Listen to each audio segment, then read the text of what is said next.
सम्मानित साथियों, आपका हार्दिक स्वागत है हमारे YouTube चैनल आवाज़ का ऑफिशियल में। आज हम बात करने वाले हैं भारत की राजभाषा के रूप में हिंदी को स्वीकार किया गया संविधान सभा के द्वारा।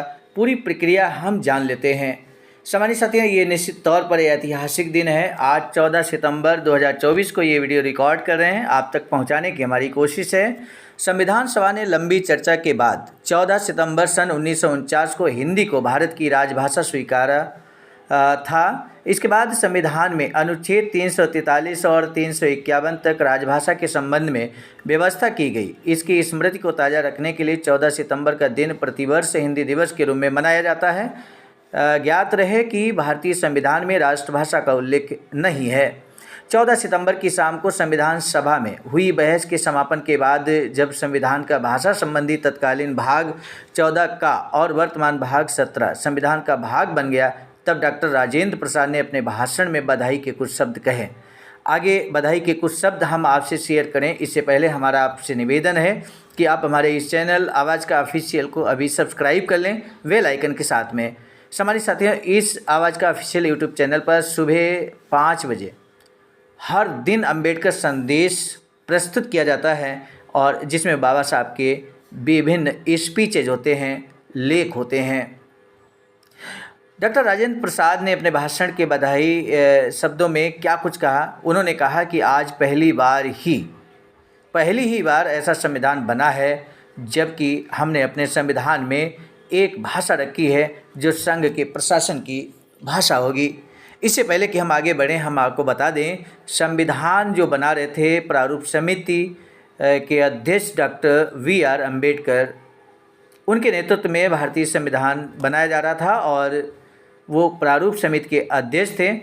उन्हीं के नेतृत्व में यहाँ पर ये हिंदी भाषा को सर्वमान्य कराने का सार्थक पहल की गई और निश्चित रूप से सर्वमान्य निर्णय लिया गया जो संघ के प्रशासन की भाषा होगी। इस अपूर्व अध्याय का देश के निर्माण पर बहुत प्रभाव पड़ेगा।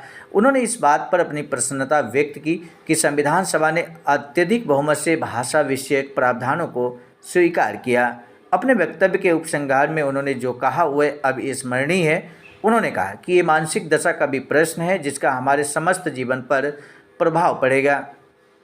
हम केंद्र में जिस भाषा का प्रयोग करेंगे उससे हम एक दूसरे के निकटतर आते जाएंगे। आखिर अंग्रेजी से हम निकटतर आए हैं क्योंकि वह एक भाषा थी। अब उस अंग्रेजी के स्थान पर हमने एक भारतीय भाषा को अपनाया है।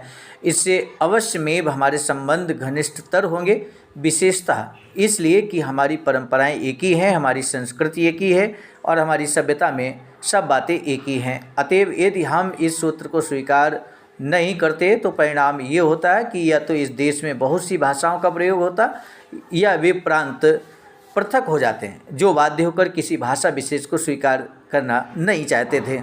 हमने यथासंभव बुद्धिमानी का कार्य किया है और मुझे हर्ष है, मुझे प्रसन्नता है और मुझे आशा है कि भावी संतति इसके लिए हमारी सराहना करेगी। संविधान की धारा 343(1) के अनुसार भारतीय संघ की राजभाषा हिंदी एवं लिपि देवनागरी है। संघ के राजकीय प्रयोजनों के लिए प्रयुक्त अंकों का रूप भारतीय अंकों का अंतर्राष्ट्रीय स्वरूप अर्थात 1, 2, 3 आदि है, किंतु इसके साथ संविधान में ये भी व्यवस्था की गई है कि संघ के कार्यकारी, न्यायिक और वैधानिक प्रयोजनों के लिए 1965 तक अंग्रेजी का प्रयोग जारी रहे। तथापि ये प्रावधान किया गया था कि उक्त अवधि के दौरान भी राष्ट्रपति कतिपय विशिष्ट प्रयोजनों के लिए हिंदी के प्रयोग का प्राधिकार दे सकते हैं। संसद का कार्य हिंदी में या अंग्रेजी में किया जा सकता है, परंतु राज्यसभा के सभापति या लोकसभा के अध्यक्ष विशेष परिस्थिति में सदन के किसी सदस्य को अपनी मातृभाषा में सदन को संबोधित करने की अनुमति दे सकते हैं।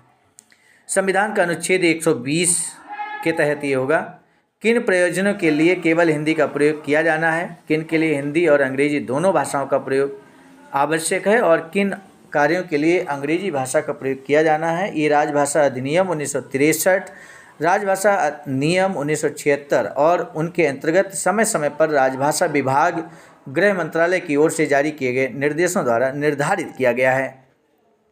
तो आज की ये महत्वपूर्ण जानकारी हमने आप तक पहुंचाने की कोशिश की। कैसी लगी ये जानकारी जरूर बताइए कमेंट सेक्शन में। साथ ही साथ इस वीडियो को अभी शेयर करने का कष्ट करें क्योंकि आज ही हिंदी दिवस है और आज ही सभी को ये महत्वपूर्ण जानकारी पहुंचना चाहिए। आप सभी को सादर नमो बुद्धाय। जय भीम।